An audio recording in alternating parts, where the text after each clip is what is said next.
This is Pat Salber with Health Innovation Media, broadcasting from HIMSS 14 in Orlando. And it's my pleasure to have with me this morning an old friend, or should I say a longtime friend. A long time is better. Long time is better. As we get older and older, long time sounds better.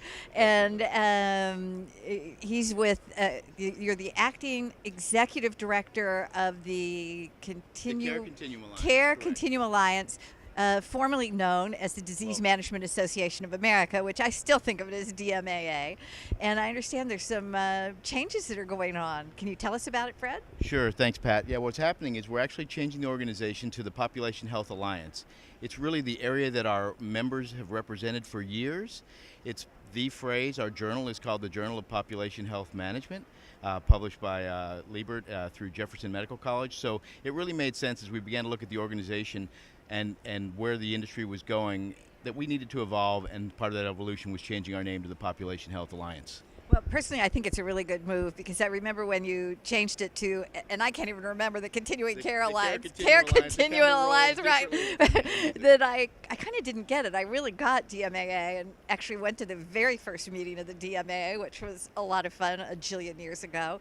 And then when you changed, I thought, I just don't get exactly what this is. And population health is really an issue that's having kind of a resurgence now. So the question I have for you before we talk about some upcoming events is, how is population health management different from this old model, which a lot of people think failed? It may or may not have, but we called it disease management. Sure, so if you think about population health management versus the old approaches, which tend to be a bit siloed, when you say population health management, what we mean is to manage the entire population.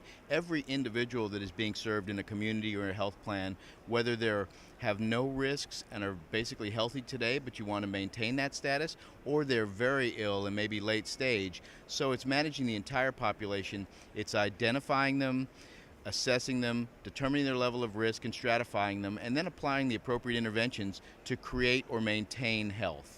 So this actually includes wellness approaches then? Correct. From wellness all the way through end-of-life care.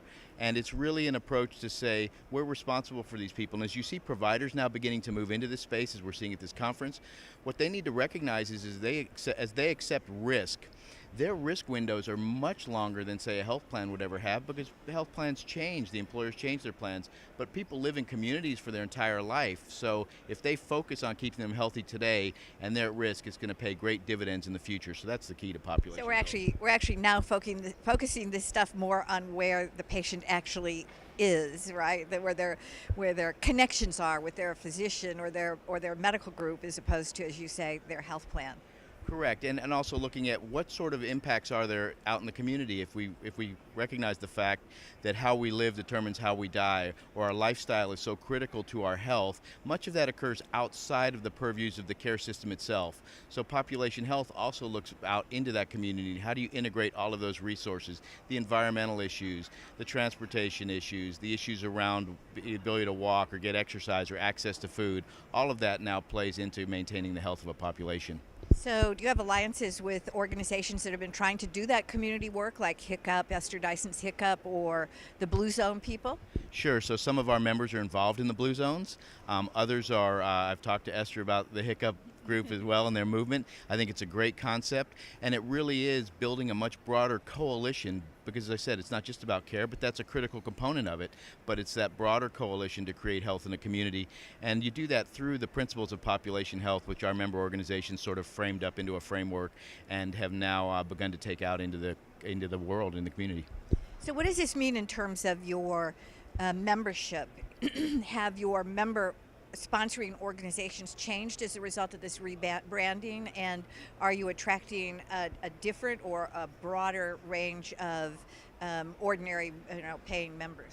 Well, as you said earlier with the name, it seems to resonate much better than the prior one. And so what we're seeing is not only does it resonate well with our members and the community at large, but it also providers are beginning to recognize that. And as they move into the population health space, we'd like them to join our organization and recognize this is a place where the thought leaders in population health are.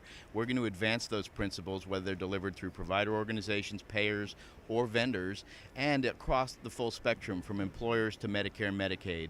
and to ensure that population health is an entire holistic approach to the full care you need in the United States. So I want to ask you, Fred, I understand that your annual meeting is coming up, and we want to give you a chance to talk about that, tell our listeners when it's going to be, what the focus is going to be, and any information that they need so they can be sure to get this, save the date on their calendar. Sure. So save the date is December 10th through 12th in Scottsdale, Arizona at the Fairmont Princess. It's the Population Health Alliance annual conference. The focus this year will be on collaboration, communication, and engagement. 3 critical areas to population health. No one vendor or one organization can do it all themselves. They need to collaborate. So we're going to be presenting innovative approaches about how to do that. We'll also have our Pre-Employer Training Institute. We will have a CEO, or what we call our C-suite track, which will focus on broader strategic issues in population health. And then we're now having a call for presentations, and we're accepting presentations at our website from organizations interested in presenting at the conference as well. And are you going to have a track or a focus or a specific call to, since we're here at HIMSS, to people who are developing health solutions? Yes, so last year, as a matter of fact, the conference did focus. We had a track on big data in M-Health, or data analytics in M-Health. We had a track on employer-based programs. We had a track on Medicare and Medicaid, and we had a track on accountable care, as well as the C-suite track. So this year we anticipate a lot of interest around this whole idea of using devices, technology, data analytics to engage as well as to improve the health of populations. It's also a focus of our organization. As a member, one of the Q&R, our number one quality and research issue this year will be engagement. So we're looking at how do you define engagement and measure it, what are best practices, how will technology improve engagement, and then what are some of the levers that can be used for engagement. Good. Well, thank you very much, Fred. I look forward to seeing the impact of the rebranding, and I'm looking forward to attending the conference. Scottsdale in December, good choice. Thank you very much. Okay. Thanks, Pat. Thanks. Pleasure.